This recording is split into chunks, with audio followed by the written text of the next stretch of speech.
Welcome to On the Chain. This is Jeff here with co-host Chip. What is going on, everybody? What's going on, Chip? Tell you what's going on. XRP is life-changing. Not for the reason why you might think. Maybe it is, but a lot of great things, a lot of great people in the community step up to help when help is needed, and that's what is so amazing about the XRP community. Garlinghouse is looking outside of the U.S. to build crypto. What's up with that? Why build outside of the US? Your brand new crypto company, the last place on earth you want to start up is where, Chip? Here in the US. Why? We got to talk about that and find out if that's real. And Gary Gensler, up to no good, still claiming fraud in the crypto space. What is up with Gary G? Daddy G is completely lost it. What are you going to do? We're going to talk about it. What are you going to do? Let's go. Welcome to On the Chain. Welcome to On the Chain, everybody. Drop the city, the country, the place, location, the town, the structure you are in right now watching this. You know, Jeff, I saw an interesting building. So every once in a while, once a week, we get these like little notices from YouTube, and it's like your stats. And it's like, let's play a fun game. Like, and you had to guess, like, I don't know, they guess like what percentage of people watch On the Chain on their TV? Was it 8%? Is it 12%? Or is it like 18%? I thought maybe 8%. Turned out it was 12%. So that's means basically 1 out of every 10 is watching us on TV. Giant screen TV. That's interesting. Looking over the TV, you don't see me on there. I don't see you on there. Let's see mine on there. Let's see him. I'm gonna start putting it up on the TV while we're doing the stream. I want to have it playing up on the TV across the way here. The TV, it's the television. It'll be distracting. It's the television. There it is, Arkansas. Arkansas. Alabama for work. That's a place. What we have here? What for Bresky in the house. All right, we got LA. You got all sorts of people tuning in from all over the place, pretty much all over the world, from one part of the country or one part of the world to the next. Purgatory. All over the place. XRP purgatory.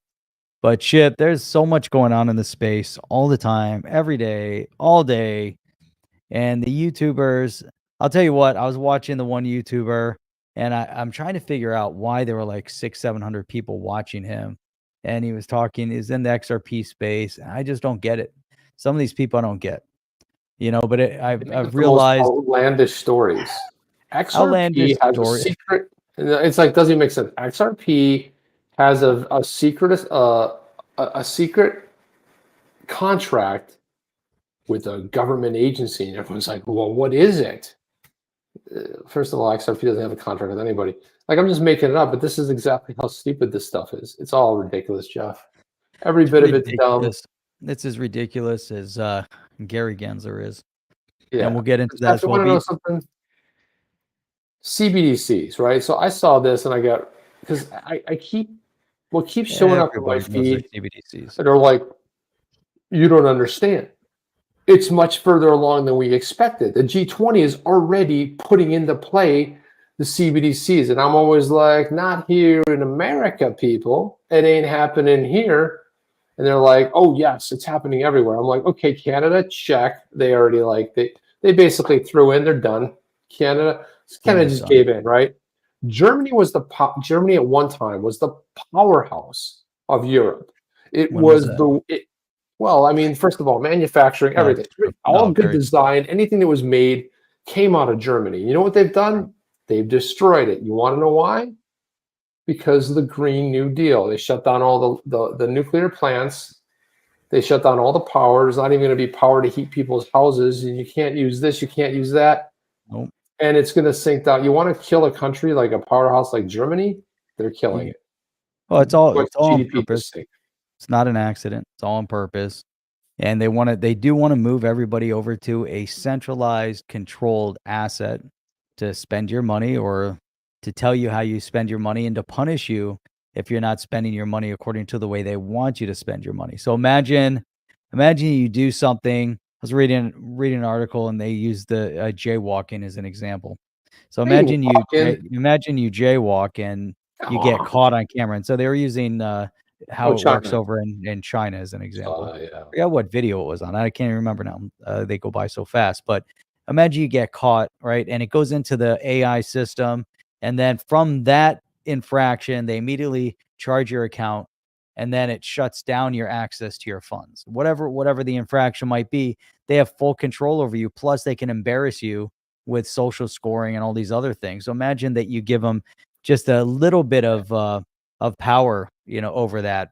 That's the fear and the threat that big government represents. If they have full control over every aspect, and if they can shut down your power of spending, you're pretty much screwed. You're beholden to them, right? They go after your health, they go after your safety, and then they shut down your ability of spending, where you can't spend, you can't travel, you can't do anything, and they take away fiat paper money, and now you're in a bad beholden position to them.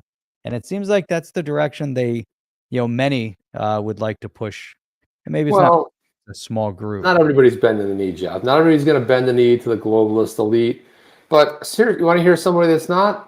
Somebody named Tom Emmer, who we had on the show once. But here's a little press conference he put together today. You go to onthechain.io and search. Good morning. You'll find Hope you all had a successful and restful August. Hell yeah. It's good to be back at the People's House, where House Republicans are ready to continue delivering on our promises to the American people. Damn right. One important aspect of our common sense agenda is actually protecting Americans' financial privacy. Okay, right there, Jeff. You hooked me in protecting America's privacy. I was like, okay. He came out strong, though. Came out strong. Yeah, he came out all excited. Ears, He's excited about coming back from vacation and protecting Americans' privacy. That's number one. There you go. What is he going to do? What are we going to do? Particularly when it pertains to this lawless administrative state. That's why I reintroduced a bill yesterday called the Central Bank Digital Currency Anti-Surveillance State Act. This is the greatest thing ever. You go like, wait a minute, Central Bank Digital Currency Anti-State Act. Oh my God, this lawless administration. Oh, this is just fantastic. This is great. I love when he comes out swinging for the hills. I got to hear this bit again, though. Let's hear this. Play that one again. That was solid. What's it called again? CBDC, Central Bank Digital Currency Anti-Surveillance State Act. Yeah, called the Central Bank Digital Currency Anti-Surveillance State Act, which puts a check on unelected bureaucrats and ensures that the United States digital currency policy upholds our values of privacy, individual sovereignty, and free market competitiveness. Recent actions from the Biden administration have made it clear that they are not only itching to create a digital dollar, but they're willing to trade Americans' right to financial privacy for a surveillance-style CBDC. This bill ensures the future of crypto is in the hands of the American people. Oh, did you hear that? And he said, assures crypto is in the hands of the American people. It's amazing. It's amazing. I don't know if they're going to say this quote here. If not designed to be open, permissionless, and private, emulating cash, a government-issued CBDC is nothing more than a CCP-style surveillance tool that would be used to undermine the American way of life. Let's see if he says that. Not the administrative state. By prohibiting the Federal Reserve from creating a tool with unfettered insight into Americans' financial data. If not open, permissionless, and private, like cash, a CBDC is nothing more than a CCP-style surveillance tool that can be weaponized to oppress the American way of life. We're not going to let that happen. Not on House Republicans' watch. And I want to thank the Financial Services Committee for considering our bill this month, and we're going to continue working to ensure that the digital economy is designed by Americans and emulates American values. And I return it to the... By the people. You might have said by the people, for the people, Jeff, because that's really what it comes down to. It's so strong. I mean, so strong what he had to say, coming out like that, knowing, there's definitely some power plays that are at move right now, with the, across the board, we're seeing a lot of strong attitude coming out in the battle, right? Like you said, it's a CCP style surveillance state currency that we're just referencing. And then on the other side, it's the freedom seeking, privacy supporting cryptocurrency, allow people to have full private control and sovereign and maintaining sovereign control. Interesting stuff. You know, I mean, it's strong too, because you had some others from the some other really strong statements, you know, in response to what he had said here. Through anti-CBDC legislation, it's critical for safeguarding Americans' financial privacy in the face of potential surveillance, control, and political intimidation. We commend Congressman Emmer's sweeping bill to prohibit a CBDC issued both directly from the Fed to Americans and indirectly via banks or other intermediaries. All members of Congress should support this measure to protect individual liberty and prevent threats of government coercion through the financial sector. And that's Ryan Walker. This is really amazing. And I said that I didn't even read what he had said here, but two world visions for the future of digital currencies are in conflict. China and a central bank digital currency where government creates digital assets and surveils, spies, monitors, and restricts consumer behavior, versus American free market that enables private competition and protects consumer data, allows economic freedom, enables innovation, and encourages competition. Chip, that is what's at stake right now. Tom Emmer hit it out of the park. David McIntosh, the president, Club for Growth, that was his last statement that I read. This is probably bigger news than anything, to see the momentum and the fact, Chip, that the Financial Services Committee is sitting on this gold. This is gold, you know, and there's actually those that are willing to discuss, and it's going to find its way in front of Congress. But here's the thing. First of all, it's more symbolic to pass a bill like this, because the bottom line is that the House, which controls basically the purse strings and the spending, is the only body that can authorize a CBDC. But he's taken a different action where he's being more proactive, saying we're going to have an can't do this. Because again, it's more symbolic, because if the vote ever comes up, it never gets voted on, and they always vote it down. But doing an anti-surveillance act is sending a stronger message. It is to you know, it's kind of funny. It's an interesting approach. I see so many bills. I'm like, well, that's covered in the Constitution. It's like, no, we have to have a bill that says, okay, that's part of the Constitution. A lot of times it's more for the messaging side. But I'll look at this. So Ralph Cooper brought this up. He's like, meanwhile, in New Mexico, well, we got some news about that. Now, if you remember, in New Mexico, the governor thought because a shooting happened that she had the right to suspend the Second Amendment to the Constitution, which is to openly carry. Well, that didn't go so well for her today, because a federal judge blocked the suspension of right to carry firearms in public, siding against the new New Mexico governor. And you're never going to believe this judge who actually did this. So what had happened? So everybody basically got all their weapons, and they went and they assembled peacefully, of course. But they said, okay, what are you going to do? So they all went out there and they assembled. So a federal judge blocked part of a public health order that suspended the right to carry guns in public across New Mexico's largest metro area, with criticism mounting and political divides over the Democratic governor's actions. Any surprise there, Jeff? No. And then the ruling Wednesday came from Judge David Urias, marks a setback. A setback? This person should be removed immediately from office. When they take the oath, they take the oath to uphold the Constitution. They did not uphold the Constitution, rip them right out of office, put them in jail, and then send them up the river. Second-term governor, which is hard to believe, imposed an emergency public health order Friday that suspended the right to openly carry. She cited recent shootings around the state that left children dead, saying something needed to be done. So, yeah, let's suspend the Constitution. So Urias was appointed to the federal bench by President Joe Biden, agreed Wednesday with plaintiffs who have accused Lujan Grissom of trampling on the constitutional rights. Urias granted a temporary restraining order to block the governor's suspension of gun rights. So usually this takes a lot more time than this, Jeff, but this was like some really succinct, right? This was really critical, but what I find interesting about all of it, it's all happening at the exact same time, right? There's all going on in parallel to one another. Things are moving back. We're starting to see the pendulum being pulled back, kind of center. Things are balancing out again. The crazies are losing control. The animals aren't in control of the farm any longer, or they still think that they are, but they're starting to lose control of it. And it's about time, right? We need to have the adults stand up again and start pushing this country back in the right direction, because everybody's financial survival is at stake, and it's more beyond financial survival. It's really just everybody's survival across the board. The Constitution was written for a purpose. It was to protect us against overreaching zealot government. And so it's starting to, and for that judge to stand up and protect the Constitution is important. And the Constitution and judges should not judge based on their political affiliation. They should be judging based on the lessons they get and upholding the Constitution.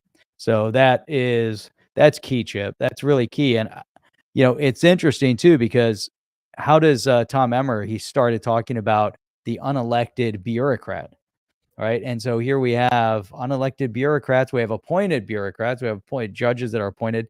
Thank God that judge did the right thing.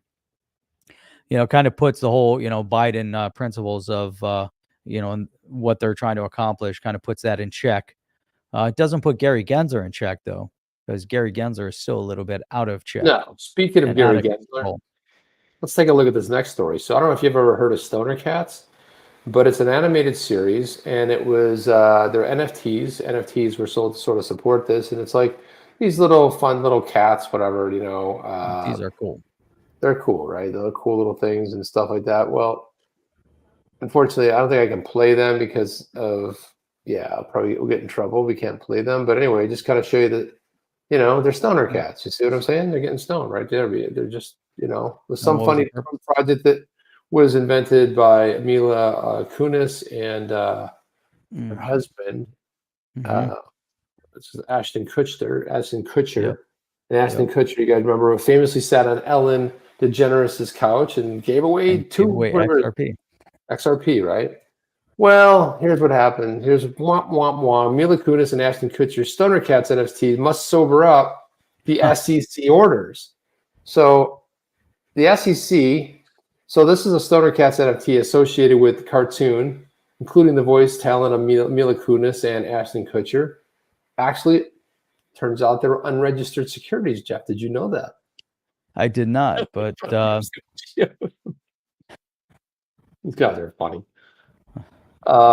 So we were at unregistered securities. The Securities and Exchange Commission said today the company behind the NFTs, called Stoner Cats 2, paid $1 million in fines and agreed to destroy all the NFTs in its possession without admitting guilt.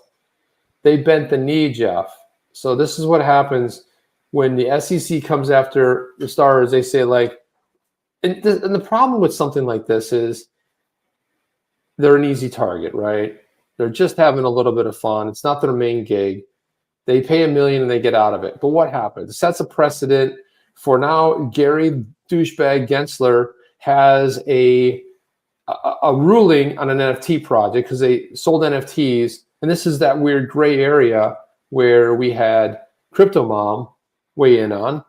And this is just pathetic because they rolled over and they bent the knee. We paid $1 million and they destroyed the NFTs. Why? Because they didn't want to spend tens of millions of dollars to fight the they didn't want to fight the man. It was better to succumb to this, pay the $1 million. But you see what I'm saying? And now all of a sudden the SEC is beating its chest. They gotta win. They gotta win. And now they set a precedent because these people, they gotta win because they bullied them. They ganged up on them, which is exactly what they're trying to do. They're bullies. And they took advantage of them, unfortunately. Yeah. Between the two cases, the SEC's drawn a picture where all NFTs are within their jurisdiction, says Hermine Wong, the former head of policy at Coinbase and former SEC regulator. The order is likely to have a chilling effect on the industry. This is why when Jeff and I put our NFT project out, I was like, sorry, but there's no utility. It's just a fun little thing. That's it. It's a fun little Yeti. That's it. Purpose of the Stoner Cat NFTs was to fund an animated web series also called Stoner Cats, the SEC says. Stoner Cats 2 offered and sold the Stoner Cats NFTs as an investment into Stoner Cats 2's effort to create the content. 6 episodes of the show were produced, which nobody saw. So good job. Good job protecting the people. Only those who had the NFTs could watch it. Well, yeah, that's what I'm saying. How many people saw it, Jeff? Almost nobody. I don't know how many people own the NFTs. Could have been 10, 15, 20. So if you paid for the show, you got to see the show. So what they'll end up doing is they'll end up putting the show on Nick at Night, and they'll recoup their $1 million, and they'll say like, "Hey, we had to destroy the NFTs." And but how is that even an issue? You pay to allow us to create this show that only you can watch. Right, and there's what about the YETIS? Where's the security? There's no. It's bullshit. It's bullshit. You're not gaining. You're not earning anything out of it. You're benefiting off of the show that you partially paid to help them make. Hey, you wouldn't have made it had I not paid to help you make it. I got 1,000 people. They're gonna pay you to produce this show, and and I'm gonna get this beautiful NFT as a result. You're gonna use that money that you raise, so we can watch this damn show that you're gonna produce, and only we can watch it. We're not gonna make money off it because nobody else is gonna be able to watch it. Look at this, Jeff. Funds from the NFTs were used to pay the voice cast. We just talked about that. The SEC order says that the talent included Kutcher, Kunis, Chris Rock, Jane Fonda, NFT influencer Gary V, and then Ethereum founder Vitalik Buterin, among others. Now I know why it fell. The member of Vitalik was in a couple episodes. The money raised from the NFTs also paid management, producers, and other associated with the show. Investors were also told that the more successful the show, the more successful your NFT will be. That's a problem. That is a problem. That's minorly problematic. No, the SEC orders that zeros in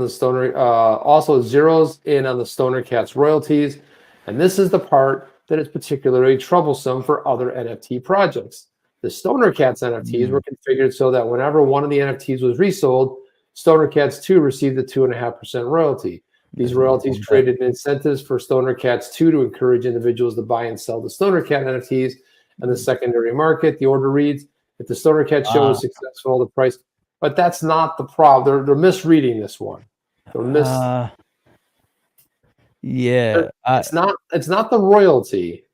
It was the promise of buying on the secondary market and sharing in the royalty. That would also, what does it say? Surety royalty. Royalties created incentives. Stoner Cats 2 received a 2.5%. The royalties created incentives for them to buy and sell the Stoner Cats NFT and this. Right. Which Stoner Cats? The original ones? The NFTs. So the NFTs is sold. Show was successful. The price could rise, and so could the amount of royalties. So this is the other thing where I saw. You and I talked a lot about this. We saw other projects where it's like, you'll share in the royalty. I'm like, security, what is it saying with the royalties in that next paragraph?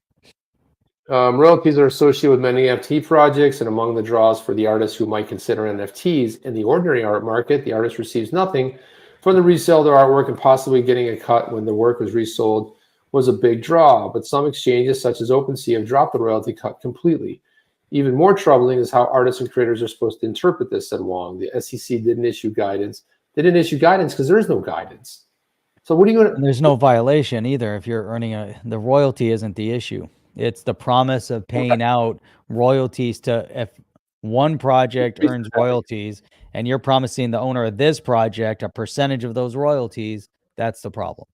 Based on the effort of others, known as the Stoner Cats producers or whatever, that the NFT would get more, would go up in value. So that's where the security comes in. It doesn't have anything to do with the royalty. OpenSea dropped it because they're a bunch of douchebags over there. It's like you spend a lot of money. If you guys only knew what it takes to put an NFT project together, my gosh, it's a lot of work. And it's a lot of fun too, but I'm just saying, but you put all this effort and work into it to create something, it's hard, right? The Badass Yetis, we released the Blue Tribe. Now we have the White Tribe coming in. If you hold a Blue Tribe member, if you hold 10 Blue Tribes, you're going to get 10 White Tribes. That's a way for Jeff and I to say thank you. That's it. There's no promise of you're going to hold it. It's going to make none of that stuff. That's all we've ever said. The SEC commissioners Hester Peirce and Mike Ayuda dissented from the enforcement action, saying that the SEC should lay out clear guidelines for artists. This is what's wrong with everybody. Jeffy, this is cuckoo for coconuts, okay? These people are nutters. You want to know what happens? You have a former, check it out. I'm about to go on a rant. Check it out. I'm about to go off and ranting. You have former SEC regulators. And you know what they say? The SEC should do something. Well, no, the SEC doesn't make the law. The SEC interprets the law. There is no law. Therefore, the SEC has zero jurisdiction on this. And now you got another two nutters. Hester Peirce, who's been a commissioner long enough, Mark Ayuda, you're a new commissioner. They dissented because they said the SEC should lay out clear guidelines for artists. Are you guys high? No. There's no...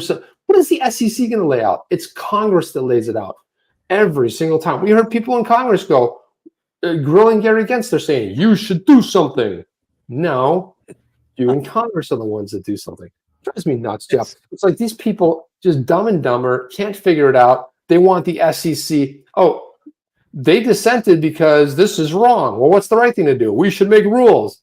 No. You interpret it. Sorry, Jeff. I had to go off there. It pisses me off. No, it's perfect because they shouldn't lay out guidelines. There's no rules of the road. Hence, why we're seeing Tom Emmer putting out his anti-fascist bill, or whatever the name on that bill. Like anti-fascist, that works. Yeah, I'm the real fascist, not the fake claim of fascist that the people marching in the streets were claiming not that long ago.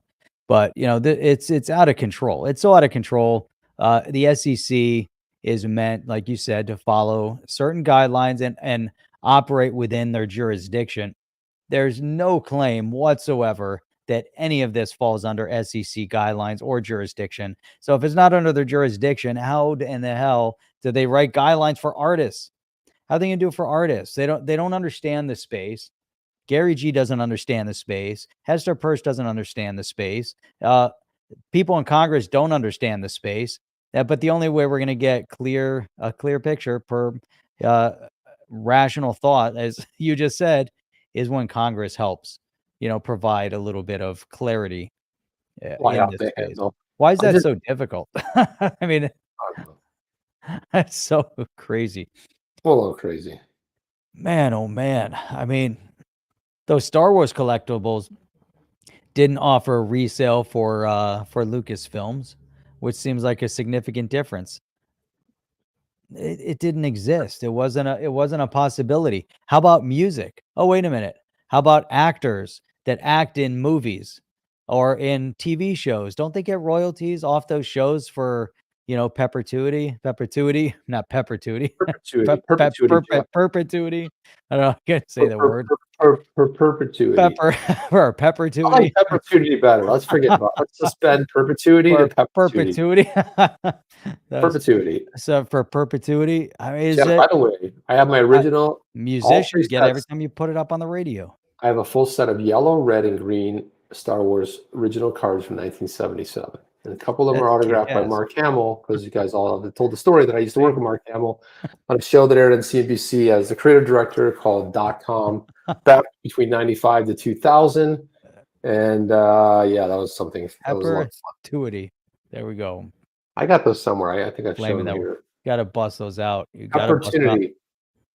And however, didn't offer royalties. So now they want to kill artists by telling them they can't have a royalty. That's the greatest thing ever built into the fact of the NFTs, is that if an artist puts a lot of time and effort into it, there is a royalty.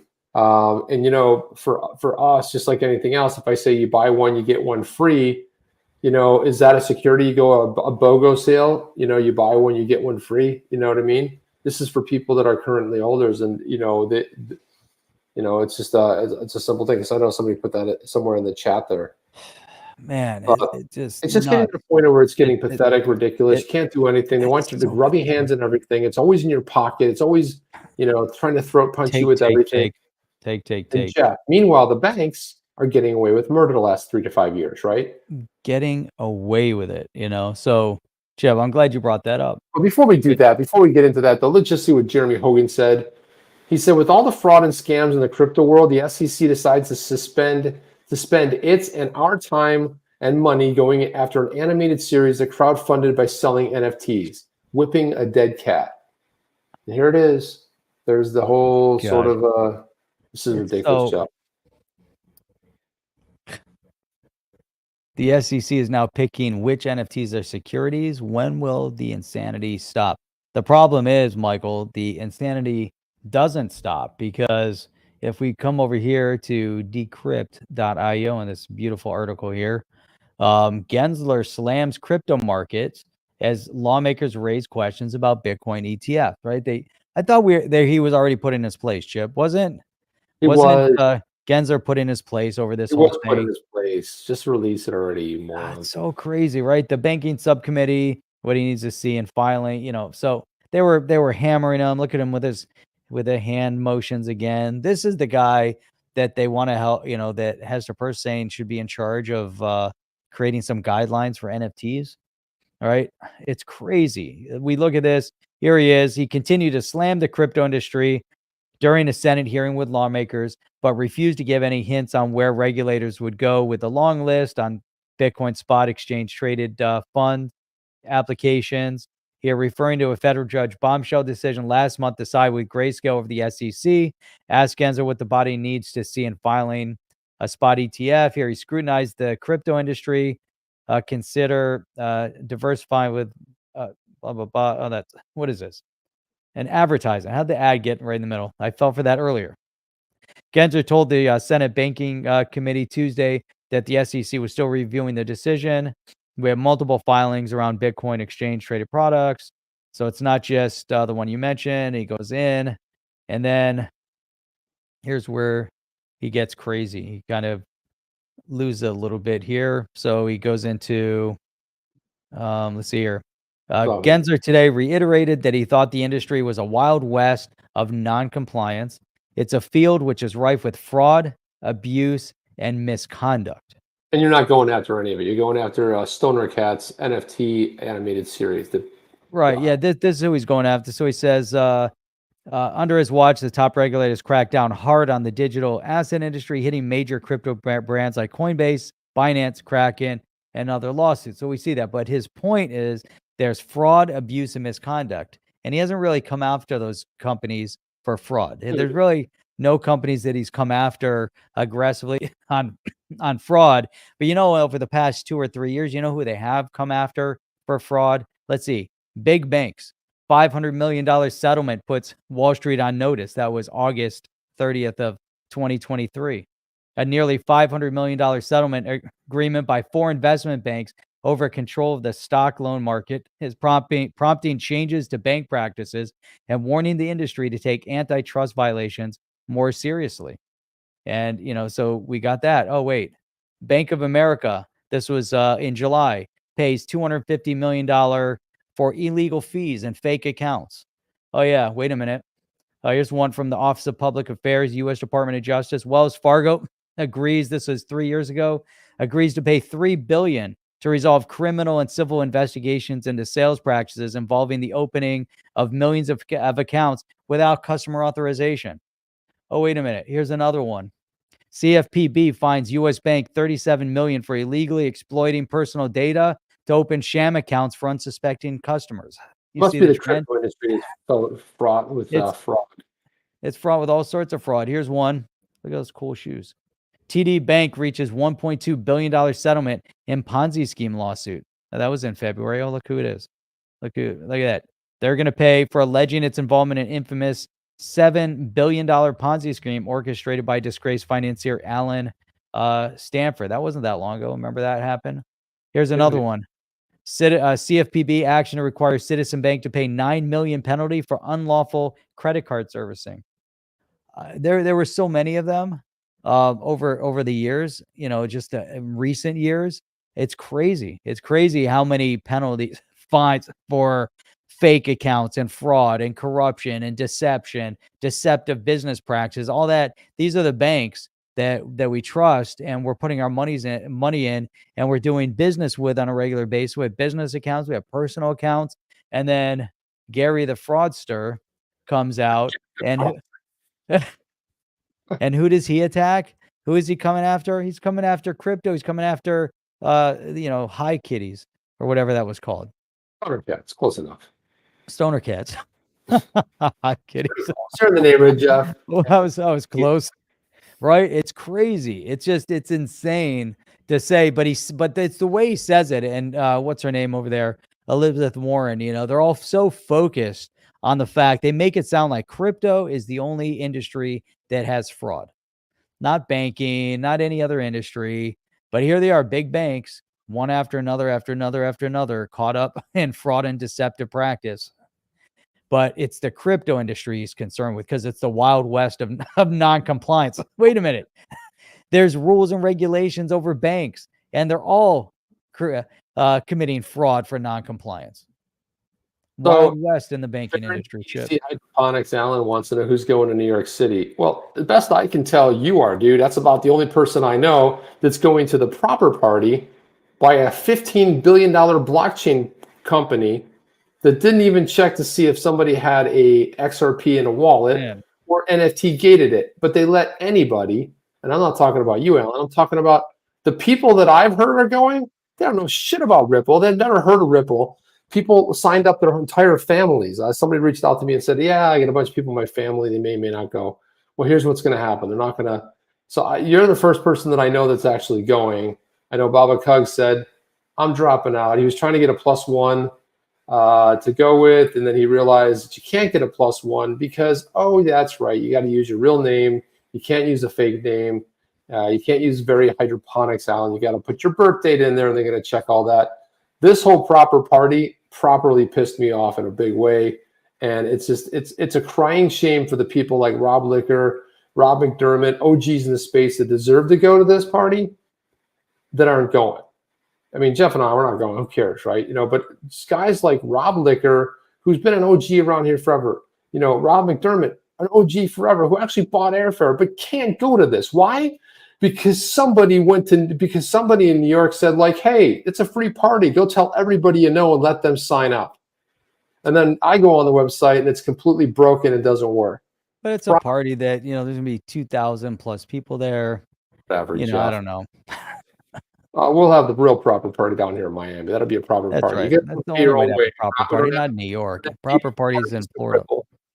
Yeah, we're not going to sit there and blow the what do you call it? The escrow, have escrow to blow, but it's the only great place to have a party.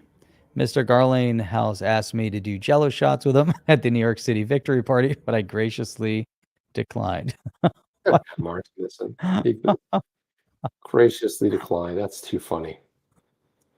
Baba +1 was going to be a bodyguard. Yeah, well, it's so funny. Baba was like, wait a minute. He's doing the math. He's like, it's going to take me $3,000 to zip in and out for a couple of days. Plus, everyone is proper pissed off. That's what it is.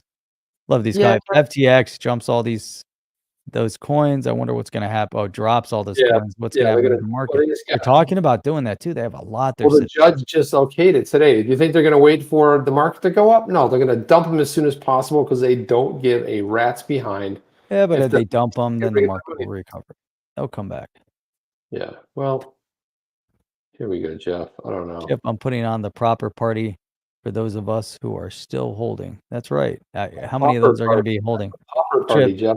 Proper party. You know what? Forget the proper party. Forget cryptocurrencies. Forget stable coins. Forget all this stuff. Forget Bitcoin and XRP and all that. You know what, Chip?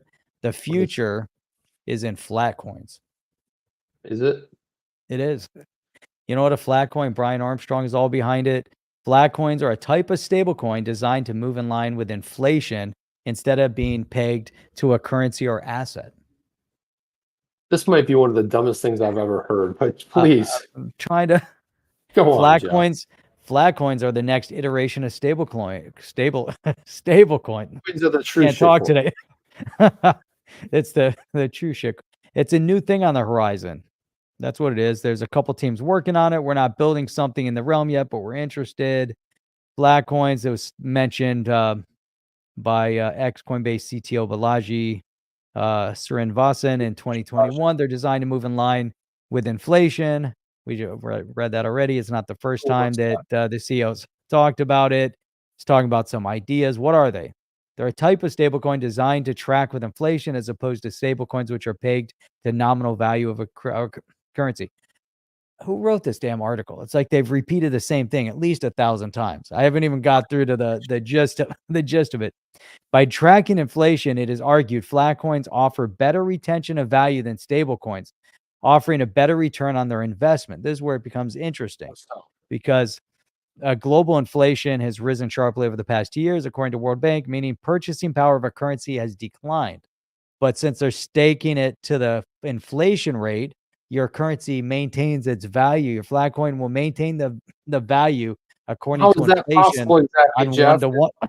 So you're promising that a coin will go up in value based on the inflation. How is that? So, and it's not bad. So instead of fiat currency, projects typically try to follow a basket of assets to collateralize. An example, we know you have the cost of living index, the CPI, or a proprietary cost of living index, Trueflation, to calculate the value of Flatcoin on a daily basis and adjust the supply accordingly. So as the index goes up, then they're going to have to change the available supply of the Flatcoin to match it. So if you were to do like one Flatcoin in terms of $1, the Flatcoin will still match its value, and it'll be more valuable to the dollar versus a stable coin pegged to the dollar. As inflation goes up, according to this chip, the value of that will go up as well, as it meaning how many dollars you'll get in return.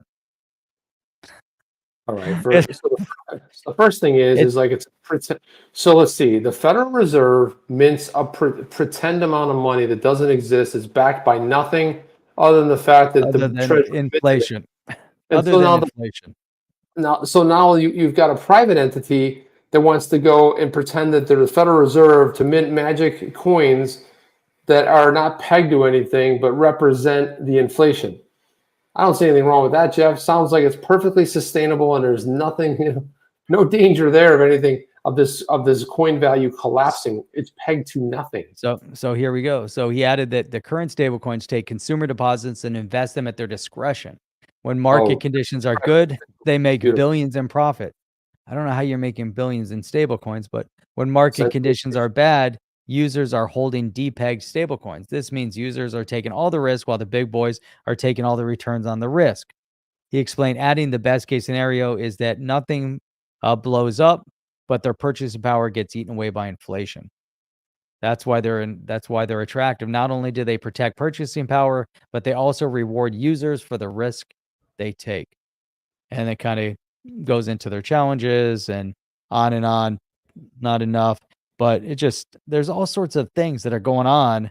People are testing the waters on stuff. I don't know what you guys out there think about flat coins. If you've ever heard of a flat coin, or Mark said, sounds like something a flat earther would use.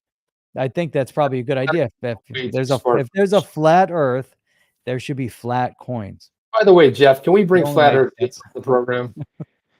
What's that? I know you're a flat earth skeptic. I want to bring flat earth Dave on the program for a session, because I know you're a skeptic. Well, we should. I'm sure people would love to hear him on here. Does he know anything about cryptocurrency in his flat earth world? He's offering 3 Bitcoins if you can prove globe earth.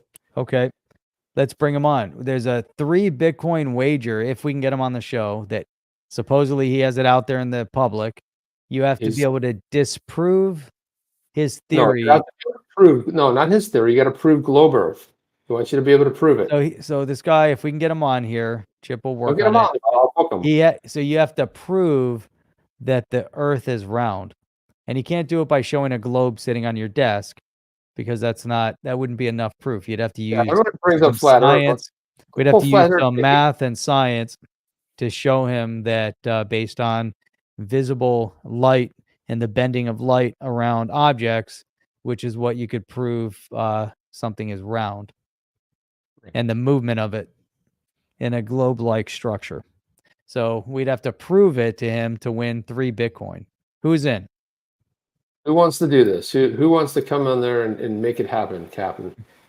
Anybody? Is there anybody at all that wants to do this? What's his name? His name's he goes by Flat Earth Dave. Flat Earth Dave. I'll bring him on. I've seen at least 50 of his videos. So is that him? You heard it. Earth on the chain. Flat Earth on the chain. You got to bring him on here. Why not? Why not? Start delving into it. Plus, he's a Jeff. He's also like very libertarian and stuff. He's like, it's all very cool. I think it'd be a lot of fun, and we'll see, where everybody stands on the issue. We'll see what Flat we can Earth do here. Dave's going to be paying some Bitcoin. I can tell you that. All right, so here we go. How about if we wager 3? How about if we wager 3 Flatcoins? Let's see if you can prove it, Alan. We're gonna put up 3 Flatcoins against his 3 Bitcoin. Let's see if you can do it. Let's see. Let's see. Shall we? It'll be good. So, Jeff, we think about all the damn securities. So 15 years, a song a day. In response to the SEC's action against Stone Cats TV, I've made this song. You know what the song is called? The High Cats? High Kitties? It was Crypto Kitties. I made a song that's called The Song is a Security, and it's available as an NFT. So let's listen. Here we go. Here we go. Ready? We've had this guy in there before. He's fantastic. Here it is. Low. Oh, maybe because hang on. Don't get all your panties in a bunch over there. Let's just chill for a second. Oh, no, I got my speaker off too. There you got go. my Chris speaker off. There you go. 2, 3. Here we go. This song is a security. I better register with the SEC. If it resells, I get a royalty. And the better I do, the more it will be. Hey, Gary, give me a call, baby, and we can settle this. Once and for all, maybe. Because it's so confusing. I don't know what you're doing. Is it power you're abusing for kicks? You keep losing in court. I know that's gotta hurt. Now you're trying to extort the JPEG pics, but this song is a security. We better register with the SEC. If this resells, I get a royalty. And the better I do, the more it will be.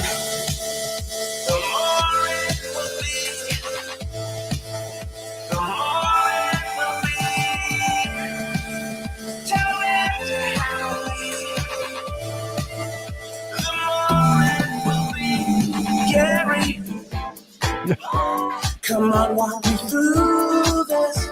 It's got the Clinton teeth. If I've got to register, how do I do this? On the website, it's simple. Because security, I better register with the SEC. If it resells, I get a royalty. And the better I do, the more it will be. That was something, huh, Jeff? I can't get over it. That was awesome. Mark saying, didn't he open for Paul McCartney? Never. Never. That guy never. Nobody opens for Paul McCartney. That was not good. Even another Beatle opens for Paul McCartney. Paul McCartney opens for himself. That was good, though. I like that. Here we go, Chip. Matt Ains. Space may be the final frontier, but it's made in a Hollywood basement. You're right about that, Matt. Yeah, Jeff. So let's just put it out there. Are you a flat Earth skeptic? Are you a globe guy or are you a flat Earth guy? You asking me or the general public? I'm asking you. We've already asked them there, but I want to ask where you stand. Because I got to let Dave know. He's like, when you come on, is there someone in the camp? Is there somebody not in the camp? I have a globe sitting on my desk. So I believe in. Did not answer my question. I'm not saying I don't think that the planets are perfectly round like a basketball. They have a little bit of an oblong shape to it, based on movement and everything else. But they are definitely rounded. Or okay, so that's shape. Be great. So this is to be great. So most of the show will be directed towards you. So we'll bring flat Earth. They look round from a distance. Like if you look at the moon, it looks almost like a perfect round structure, like almost like a perfect symmetrical. What does Earth look like, though? I've never been on the moon. Like? I don't know. No one's ever seen the Earth. I've only seen. They're composites. The ones pictures. that the NASA puts They've out taken pictures from space when they look from the space come out on station. the record. No, there is no full shot of the moon, of the Earth. I'm just saying there isn't one. They're all composites. Even NASA came out. If we put up the 1969 moon, the Earth, all the way on up, you'll see that sometimes North America is so big that it occupies half of the globe. There you go. And then where's the rest of the continents on that? So anyway, I believe that, it's not flat like it's floating around like a pancake in space. That's not what I believe. But I'm just saying, let's see. This whole idea of space and going to the moon and all this. So let's see. Let's get a good view of the Earth from space. Oh, see, that's what happened. Chip gets cut out. That's because he's on his flat Earth. He's not actually in the round Earth. If he was on round Earth, he wouldn't lose his connection. But when you're on flat Earth, you lose your connection. That's what happens. Now, the question is whether or not Chip lost his connection or I lost my connection. That is the big question. So, all right. Enough of the flat Earth stuff. Let's see what else we got over here, because we have that.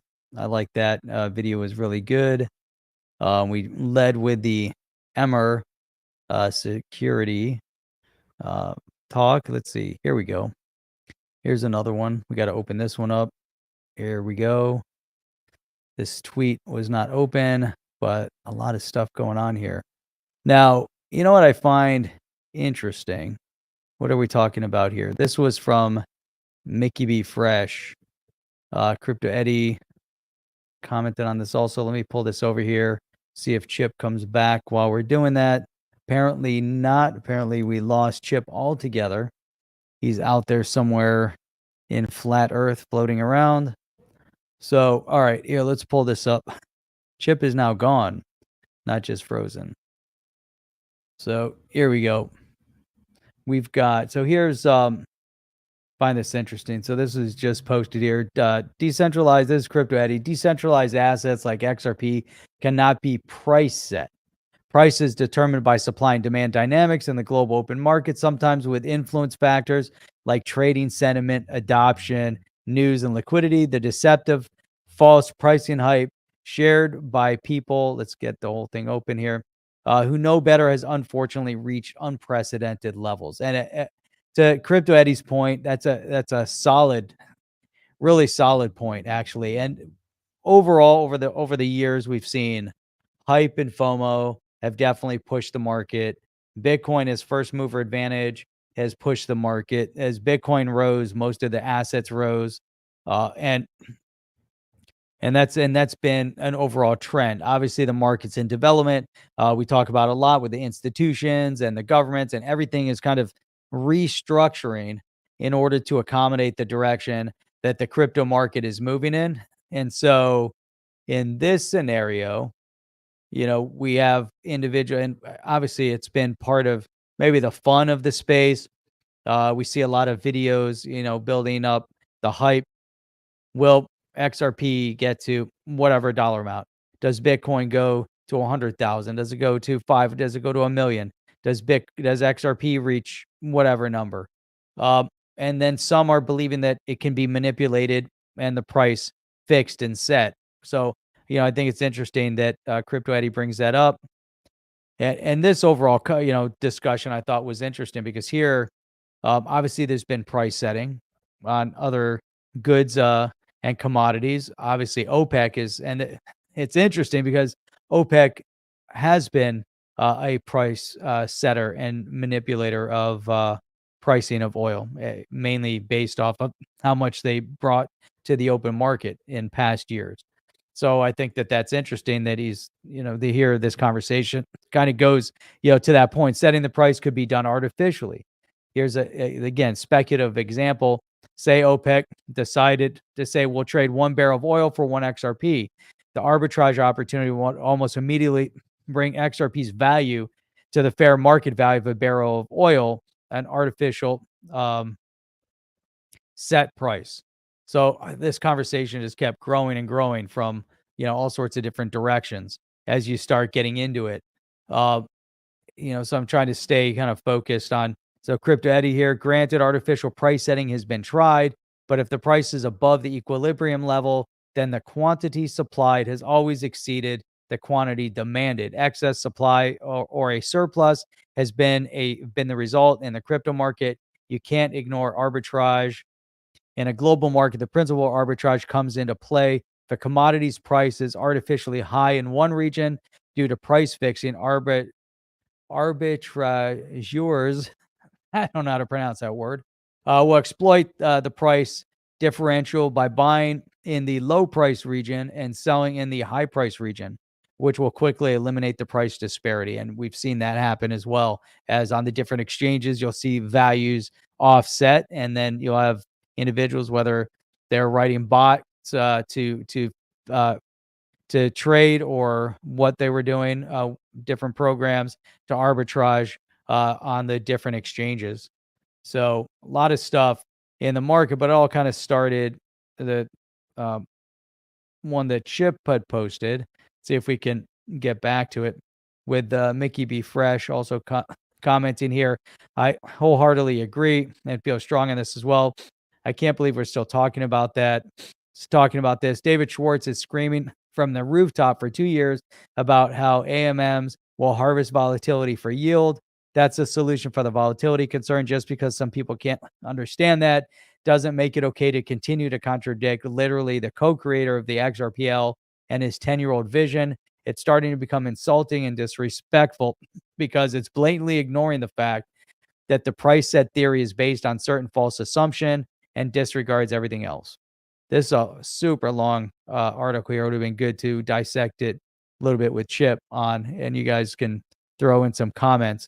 It's now becoming a distraction from possibly one of the most groundbreaking innovations in history or value exchange of markets. Meanwhile, we have wild speculators trying to hog the spotlight with some cockamamie theory that is based on a false assumption to begin with. And secondly, David Schwartz is flat out saying we are turning the volatility from a negative to a positive, harvesting to earn yield.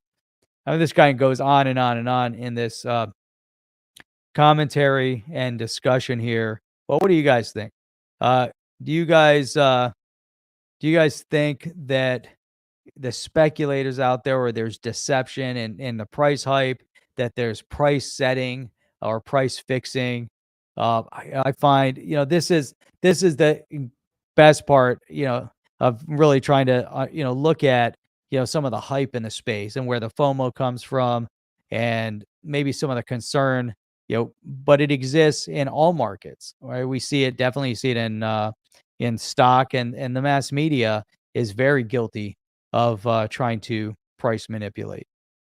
So there you go. The conversations will keep going and going and going because we haven't reached a pinnacle yet. We haven't reached the point of cryptocurrency kind of being a dominant position on the global stage. And it's obviously moving and trending that way.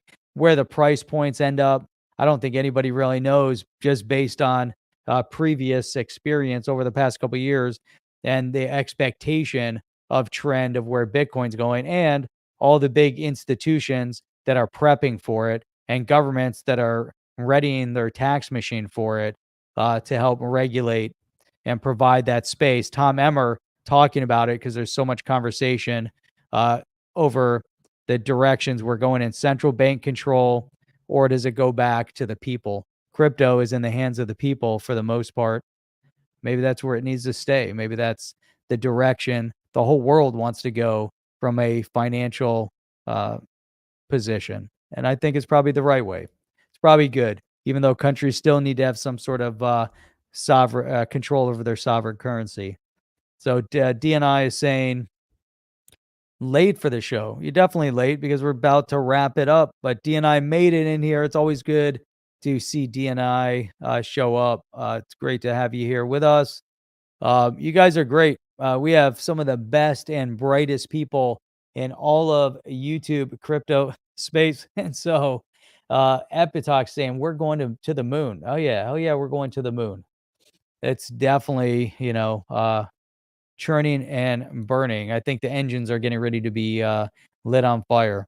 So Mark Smithson says, analyst Shannon Thorpe recently made the bold forecast that XRP could reach 500 in the next 4 years, considering that the total value of cross-border payments tap 250 trillion by 2027. Let's see when things start firing up. And that's interesting. They turned it into I don't know Shannon Thorpe from anyone. Maybe an analyst, maybe not. Hands loaded. Maybe she was a teller at Wells Fargo. Maybe she was, we don't know. But anyhow, we have the best and brightest. That's why your show is like, that's our show. We try to read the commentary and enjoy that as it's going by while we're trying to talk and read and do all these other things. But by far the best and the brightest here on the chain, sitting in the chat. So let's see, what's today? Losing track of days and time. Today is by far, today's Wednesday. We actually stream 3 days a week. If you guys didn't know, we stream on Wednesdays, or we stream Sunday at 8 p.m. Eastern Standard Time, Wednesday, 8 p.m. Eastern Standard Time, and Saturday morning at 8 a.m. Eastern Standard Time. We'll be back with you guys for the next show, hopefully on Saturday morning. Till then, have an amazing night. We'll check you guys out on the next one.